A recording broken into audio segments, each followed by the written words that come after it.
નમસ્કાર મિત્રો, પિતૃપક્ષ દરમિયાન મહિલાઓએ અવશ્ય દાન કરવું. નારાજ પૂર્વજો તમને ધનવાન બનાવશે.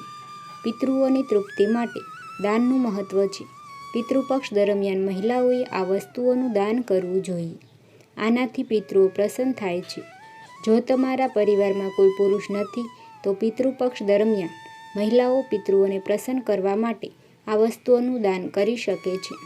તેનાથી સંતુષ્ટ થઈને પિતૃઓ ધન, સંપત્તિ, વંશ, સારા સ્વાસ્થ્ય વગેરેમાં વૃદ્ધિ માટે આશીર્વાદ આપે છે.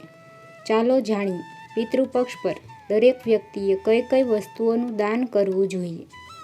એ જાણીએ તે પહેલાં આ વિડીયોને લાઈક કરજો, ચેનલને સબસ્ક્રાઈબ કરજો અને કોમેન્ટ બોક્સમાં જય માં લક્ષ્મી જરૂરથી લખજો. નંબર 1, દહીં. તમારા પૂર્વજોને સંતુષ્ટ કરવા માટે તમારે દહીંનું દાન કરવું જોઈએ. પિતૃપક્ષમાં દૂધ કરતાં દહીંનું મહત્ત્વ વધુ છે. દૂધ કાચું હોય છે, જ્યારે દહીં પાકેલા દૂધમાંથી બને છે. પૂર્વજોને દહીં ખૂબ જ ગમે છે. દહીં સ્થિર અને જામેલું બને છે. આપણે આપણા પૂર્વજોને દહીં દાન કરીએ છીએ, જેથી આપણા જીવનમાં સ્થિરતા આવે. નંબર 2, કેળા.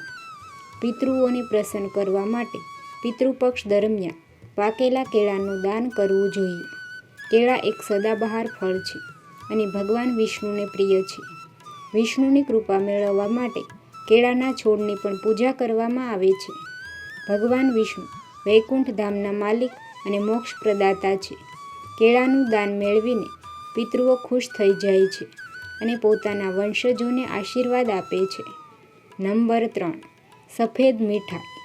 પિતૃપક્ષ દરમિયાન સફેદ મીઠાઈનું દાન પ્રાપ્ત કરવાથી પિતૃઓ પ્રસન્ન થઈ જાય છે. પ્રેતમંજરીમાં લખ્યું છે કે મૃત્યુ પછી વ્યક્તિ ભૂતની સ્થિતિમાં હોય છે અને અંધકારમાં રહે છે. ઘરમાં તેઓ તેમના વંશજોને હેરાન કે પરેશાન કરતા નથી. તેથી તેઓ તેમના માટે સફેદ મીઠાઈનું દાન કરે છે.